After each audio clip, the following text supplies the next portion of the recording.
জিডিত যিসকলে আবেদন কৰি পৰীক্ষাত অৱতীৰ্ণ হৈছিলে তেওঁলোকৰ বাবে অতিকে ভাল খবৰ কিয়নো আপোনালোকৰ ৰিজাল্ট কেতিয়া ঘোষণা কৰিব লগতে ইতিমধ্যে এনসাৰ কে ওলাই আহিছে যদিহে আপোনালোকে এনসাৰ কে চাব বিচাৰে কেনেদৰে চাব পাৰিব বা কোন তাৰিখৰ পৰা আপোনালোকে চাব পাৰিব সেই গুটেইখিনি ডিটেইল এই ভিডিঅ'ৰ শেষলৈকে গম পাই যাব লগতে যদিহে আপোনালোকে মোৰ চেনেলটোলৈ নতুনকৈ ভিজিট কৰিছে বা যদি এনে ধৰণৰ আপডেট পাই থাকিব বিচাৰে তেতিয়া হলে মোৰ এই চেনেলটি প্লিজ সাবস্ক্ৰাইব কৰি দিয়ক লগত থকা বেল আইকনটো দবাই দিয়ক বন্ধুসকল এসএসসি জিডিৰ 2025 চনৰ যিসকলে আবেদন কৰিছিলে বা পৰীক্ষাত অৱতীৰ্ণ হৈছিলে ইয়াৰে আপোনালোকৰ এক্সাম অনুষ্ঠিত কৰা হৈছিলে 4 ফেব্ৰুৱাৰী 2025 তাৰিখৰ পৰা 25 ফেব্ৰুৱাৰী 2025 তাৰিখৰ ভিতৰত আপোনালোকৰ এক্সাম অনুষ্ঠিত হৈছিলে আৰু যিসকলে এক্সামত বহিছিলে বা এক্সাম দিছিলে তেওঁলোকৰ ইতিমধ্যে এনসাৰ কে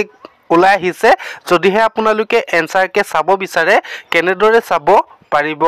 বন্ধুসকল যদিহে আপোনালোকে এনসাৰ কে কোন চাব বিচাৰে তেতিয়া হলে আপোনালোকৰ এনসাৰ কে চাব পাৰিব 4 মাৰ্চ 2025 তাৰিখৰ বিয়লি 6 বজাৰ পৰা 9 মাৰ্চ 2025 তাৰিখৰ বিয়লি 6 বজাৰ পৰ্যন্তলৈ আপোনালোকে আপোনালোকৰ এনসাৰ কে কোন ডাউনলোড কৰি চাব পাৰিব লগতে যদিহে আপোনালোকে ডাউনলোড কৰিব বিচাৰে তেতিয়া হলে আপোনালোকে মোবাইলৰ ক্ৰম ব্ৰাউজাৰ ওপেন কৰি সাৰ্চ কৰিব লাগিব ssc.nic.gov.in বন্ধুসকল তাত আপোনালোকে সাৰ্চ কৰি ডাইৰেক্টলি আপোনালোকৰ এনসাৰ কে কোন চাব পাৰিব বন্ধুসকল এনসাৰ কে কোন যদি চাব বিচাৰে এনসাৰ কে কাৰণে আপোনালোকে মাসুল পৰিশোধ কৰিব লাগিব 100 টকা হে আপোনালোকৰ এনসাৰ কে মাসুল আপোনালোকে অনলাইনৰ জৰিয়তে পেমেন্ট কৰিব পাৰিব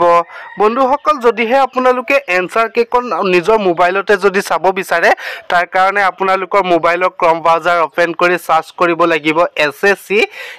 আপোনালোকে সাৰ্চ কৰাৰ লগে লগে আপোনালোকে লগইন অপচনত ক্লিক কৰিব লাগিব লগইন অপচনত ক্লিক কৰাৰ লগে লগে আপোনালোকৰ ইউজাৰ নেম বা আপোনালোকৰ এপ্লিকেশনৰ ৰেজিষ্টাৰ নম্বৰ দিব লাগিব লগতে আপোনালোকৰ পাছৱৰ্ড আপোনালোকে ইয়াত এন্টাৰ কৰিব লাগিব পাছৱৰ্ড এন্টাৰ কৰাৰ পাছত আপোনালোকে ক্যাপচা কোড ইয়াত এন্টাৰ কৰাৰ লগে লগে আপোনালোকে লগইন কৰিব পাৰিব বন্ধুসকল লগইন কৰাৰ লগে লগে আপোনালোকৰ এনে ধৰণৰ পেজ ওপেন হৈ যাব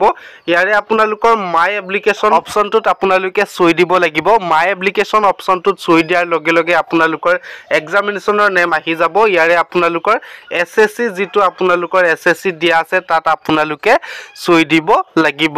বন্ধুসকল এসএসসিত আপোনালোকে চুই দিয়াৰ লগে লগে এনসাৰ কে চ্যালেঞ্জ বুলি আহিব তাত আপোনালোকে ক্লিক কৰিব নেক্সট অপচন আহিব ইয়াৰে আপোনালোকৰ চ্যালেঞ্জ সিস্টেম আহিব ইয়াৰে আপোনালোকৰ চ্যালেঞ্জ সিস্টেমত ইয়াত আপোনালোকে ক্লিক কৰিব লাগিব বন্ধুসকল তাত ক্লিক কৰাৰ লগে লগে এটা অপচন আহিব ইয়াৰে আপোনালোকে আপোনালোকৰ এপ্লিকেশন নম্বৰ লগতে আপোনালোকৰ পাছৱৰ্ড যেটো আপোনালোকৰ এপ্লাই কৰোতে পাছৱৰ্ড দিয়া আছিল সেই পাছৱৰ্ড আপোনালোকে ইয়াত এন্টাৰ কৰিব লাগিব ইয়াত এন্টাৰ কৰাৰ লগে লগে আপোনালোকৰ নেক্সট পেজ ওপেন হ'ব ইয়াৰে আপোনালোকৰ পেমেন্ট পেজৰ অপচন ওপেন হৈ যাব ইয়াৰে আপোনালোকৰ পেমেন্ট কৰিব লাগিব ইয়াত আপোনালোকৰ ৰোল নম্বৰ শো কৰিব যেহেতু আপোনালোকৰ এক্সামিনেশনত যেটো আপোনালোকৰ ৰোল নম্বৰ আছিল সেই এক্সামিনেশনৰ ৰোল নম্বৰ ইয়াত শো কৰিব শো কৰাৰ লগে লগে আপোনালোকৰ প্ৰসেস পেমেন্টত আপোনালোকে ক্লিক কৰিব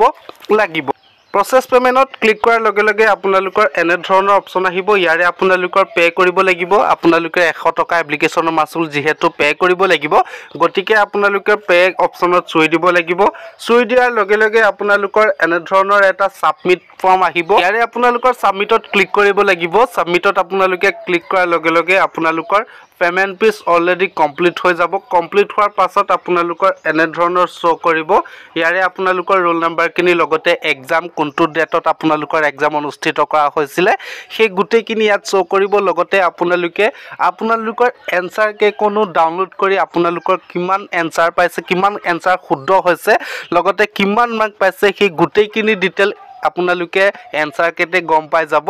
লগতে যদিহে আপোনালোকে এতিয়ালৈকে মোৰ চেনেলটো সাবস্ক্ৰাইব কৰা নাই সাবস্ক্ৰাইব কৰি দিয়ক লগত থকা বেল আইকনটো দবাই দিয়ক